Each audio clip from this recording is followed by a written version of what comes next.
મામદાર ગ્રામ્યની અંદર 4માં છું ત્યારે જૂના સાદુલકા ગામે 6-7 છોકરા આવ્યા હતા બાજુ નવા બાજુ.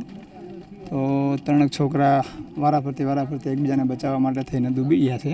4 છોકરા કાંઠે બેઠા હતા એ પાછા વેવા છે. અને જેને જાણ થઈ હમણાં ઇન્ટરવ્યૂ લીધું છે જે નજરે જોયો અહેવાલ જેણે છોકરાએ હમણાં રજૂ કર્યો છે કે એક છોકરો ડૂબકી મારી અને તણાવવા માંડ્યો એટલે બીજો બચાવવા ગયો તો ત્રીજો બચાવવા ગયો. આમ કરતાં 3 છોકરા તણાઈ ગયા છે.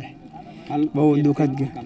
હાલ અત્યારે અહીંયા ફાયરની ટીમ પણ આવી ગઈ છે, બોટ પણ છે, પછી સ્થાનિક લોકો તરવ્યા છે, ટ્યુબથી પણ શોધખોળ કરી રહ્યા છે બોડીની.